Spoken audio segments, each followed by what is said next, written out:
So, unang pangutana. Okay, kadali na bro ha? Sige. So, andam naman ang tanan. Andam na po di operator. Okay. Okay. Sige. Bro RJ Sino, kung mutingog ka, ang imong oras musutoy. Okay, unang pangutana. Kapilada ko na dunggan ganin nagibalik-balik nga wala mo nagmatter sa pangalan. Kaya ang gusto ninyo mabasa. So, admitido mo karon nga ang Seventh-day Adventist di na mabasa sa Biblia. Wapamahuman mo usa ka minuto. Tiwasa. Ayaw pagbuot. Ayaw pagbuot. Moderator's time. Ihunong na ko eh. Bro, tubaga na. Sige, tubaga. Tubaga na bro. Bang pangutana. Ayun. Loading. Osab ang pangutana. Kadali lang. Bro, kay ako namang gong gi-cancel ang running time. Ibalik na ko sa 10 minutes ang iyang oras ha. Kay ipausab man ang pangutana.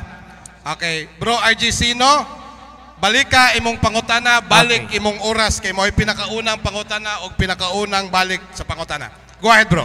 Kanina sa 10 minutos nga baro, grabe agi-admitar gid ninyo nga wala mo nagmatter sa pangalan. Nagpamatuod man mo mabasa sa Biblia. Admitido mo karon nga ang Seventh-day Adventist Church dili gyud na mabasa sa Biblia. Okay, tubag na ko. Ang doktrina maoy tanan. Objection, Mr. Moderator. Objection, moderator. Kadali lang. Na objection sa moderator. Bro, na objection sa moderator. Muhatag-tag 20 segundos. Sumala sa atong nasabutan. 20 seconds, imuhang objection time, brother RJ Sino. Go ahead. Ang ruling, klaro kayo. Ang question categorical, it must be answered categorically. Ang question simple kayo eh. Admitido ba mo karon nga kining maong gitawag og Seventh-day Adventist Church wala og dili nakasulat sa Biblia? Sakto sayop. Okay, naay categorical natin. Counter objection. 20 seconds, bro Rames. 20 seconds. Go ahead. Ang pangutana ni RJ Sino, dili mao ang gipamatud-an karon. Kung mangutana man siya ana, sunod debate na pod. Mr. Kaya Moderator. Dili mao na ang last tema. Klaro ang tema eh. Lihis. Sige. Sige, lihis. Klaro, Seventh-day Adventist. Mudinay pag yun. Okay?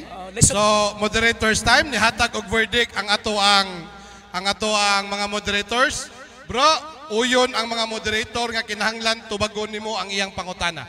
Categorical, palihog tubagag, uyon baka o dili. Moderator, tubagon ang sumala sa among gibarugan. Point of order, Mr. Moderator. Pagpatubag anang pangutana niya nga dili sumala sa among gibarugan, dili may motubag. Bro, balikon ako. Sumalas tema. Nihatag na og verdict ang mga moderator uyon tanan nga ang pangutana ni brother RG Sino kinahanglan nimo tubagon kay kung dili mo deklarami og next question kay wala tubaga ang pangutana. Mr. Moderator, na ako'y panahon sa pag-object. 20 seconds sa taganti ka. Ang tema mga kaigsonan, dili pangalan Seventh-day Adventist. Point of order, Mr. Moderator. Ang gibarugan karon. Ang batasan sa matuod nga Point of order. iglesia, mao ang topiko karon. Busa ang pangutana ni RJ Sino, gawas sa out of order sa atong tema. Okay, moderator's time. Moderator's time. Nihatag og verdict ang mga moderator. Matod sa atong rules, kinahanglan mutahod sa moderator. Bro, for the last time, kinahanglan ka mutubag kay uyon ang mga moderator. Gibutuhan sa mga moderator nga kinahanglan nimo tubagon ang iyang pangutana. Tubagon. Ang 7th day, mabasa dili. Categorical question. Uyon o dili? Mabasa ba daw ang 7th-day Adventist? Uyon o dili? Letra por letra. Palihog kog balik sa pangutana, naka-time post ta. Paminaw. Final na ni ha? Final na ni. Lagi. Bro, balik ka ang pangutana, naka-time post ta. 9 minutes and 29 seconds. Sir, ang ako ang pangutana, simple kayo. Seventh-day Adventist Church, letra por letra, alag-alag kalag ato ipabasa na, letra por letra yun. Balik ko na ko ha, nag-ruling na ang moderator. Basahon mo karon sa Biblia, kapitulo, bersikulo, nga na ay Seventh-day Adventist Church. Gitubag na nako kaniha. Naawala. Ang pagtulunan, oy naa. Mr. Moderator. Oy naastima. Bro, categorical. Pangalan. Bro, categorical bro, naata sa atong rules and regulation. Sa rules, basaha ang tema, Mr. Moderator. Okay. Basaha og nasulod ba? Maaring sagutin ng diretsahang oo at hindi ang mga sagot, ngunit maari itong i-qualify. Kung maoy Bro, paminaw sa muhatag sa kag categorical answer yes or no. Pag human 1 minute, yes or no.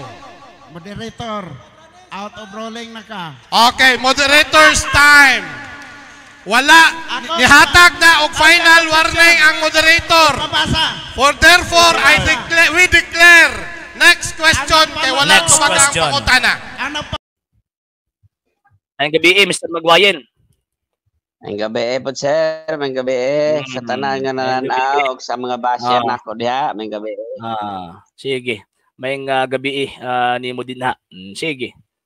Sige. So ang ato ang topic karon kanang inyong pastoy nga tawag ining gikan kang Ellen G. White, puro story lang ang ginaistorya. So gusto nako karon maglatag kag ebidensya nga dili na istorya ng istorya sa inyong pastoy. Sige. Ang kanang ilang istorya dili gyud na history. Story gid ay. Unang salbo pa lang gani ni Uyon ka na nga istorya lang ginasulti sa mga pastoy. O sa mga istoryahan na to dire.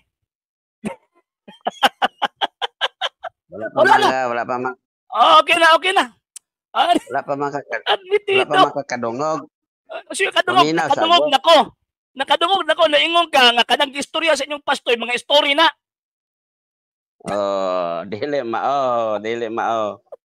Taraw nga magpaminaw. Bawi na pod. Sige daw. Ebidensya ha? Ebidensya. O sa ebidensya. Balikaw nako.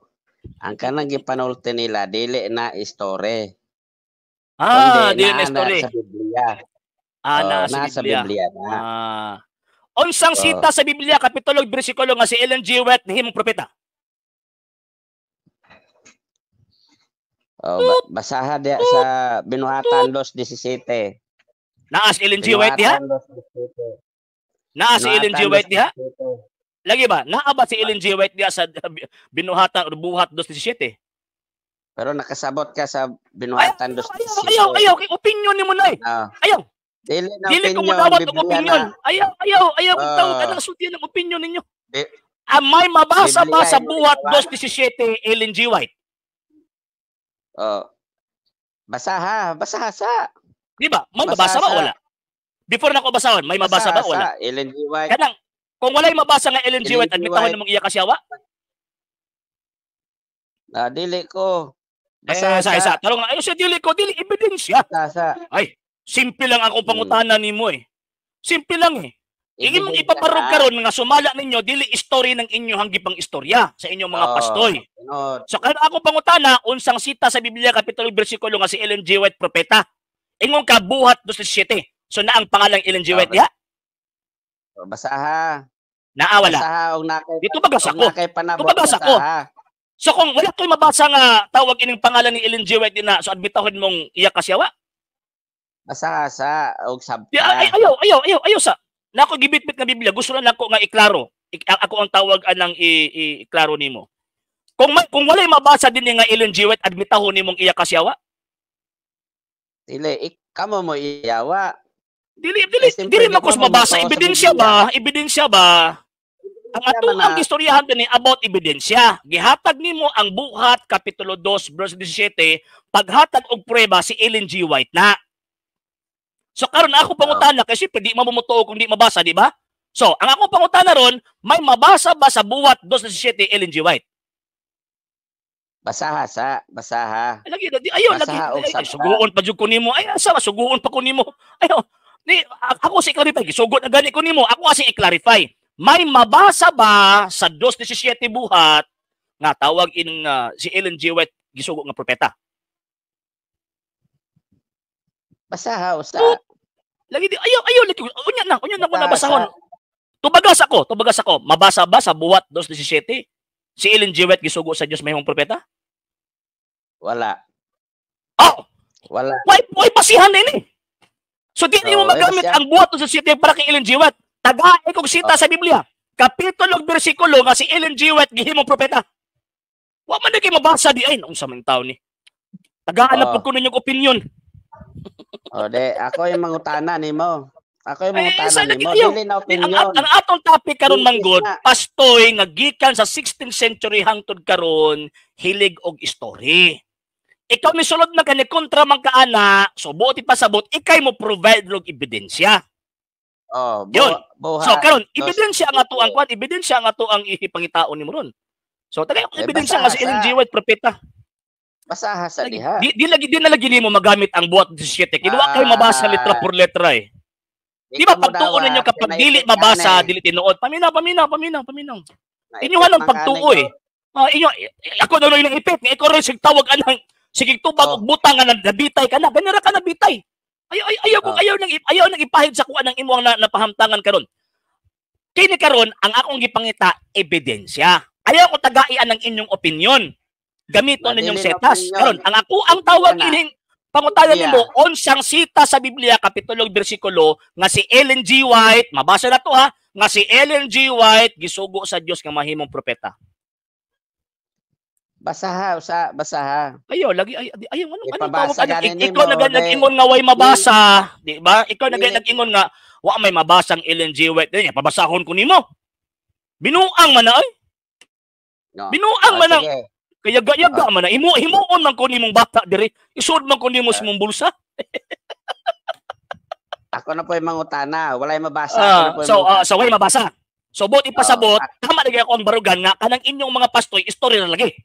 Kayo may mabasa. Ako na po yung mangutana. Ang kunasa before ka tawag ina mangutana. Ang kunasa. So admitahon nimo karon na tinuod ang akong ang gibarugan na kanang inyong mga pastoy puro lang story. Wala sa tawag ina kasaysayan. Dili ko mo admit. Oo, ang ebidensya una. Karon, balik ta sa atong tawag anang isyu. Mabalik ta sa isyu. Kay sugot sige magtawag ining pagchismis. Kanang di chismis ba?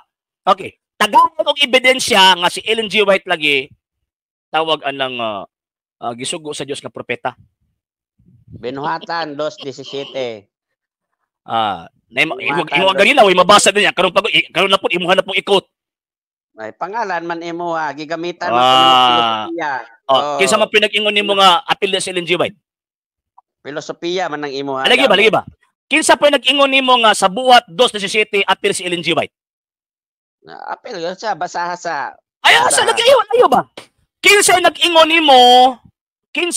nimo nga sa buhat 2:17 apil si Ellen G. White? Sa akong nabasa Sa akong nabasa. Ingon ka way mabasa pagkaman sa akong nabasa. Unsa man taong ka? Wala mabasa Ellen G. White. Pero wala mabasa ang Ellen G. White. Kinsa man ginag-ingon nimo? Kinsa man ginag-ingon nimo nga sa buhat 2:17 apil si Ellen G. White? Ako sa akong nabasa. Kinsa man ka akong tuuhan? Unsa may imong kredibilidad nga tuuhan ta ka?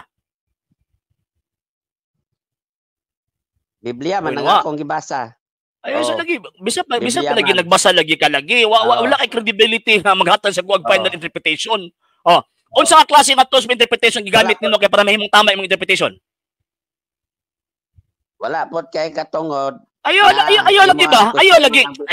Himuon na pud ko nimong kuan ba? Himuon na pud ko nimong isud na pud ko nimo simong bulsa ba? Di ba Bible alone lang mo?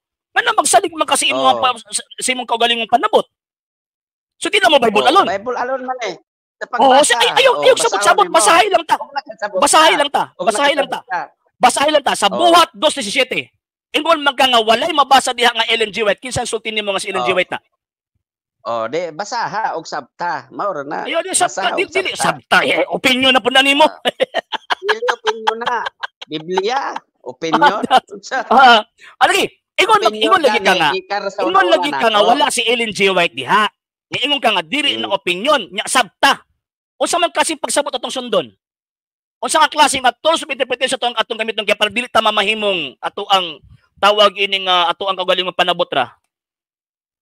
Sa tanang CFD ikaw ray gagamit-gamit anang argumentum ad hominem. Argumentum ad hominem. Wa na may lusot.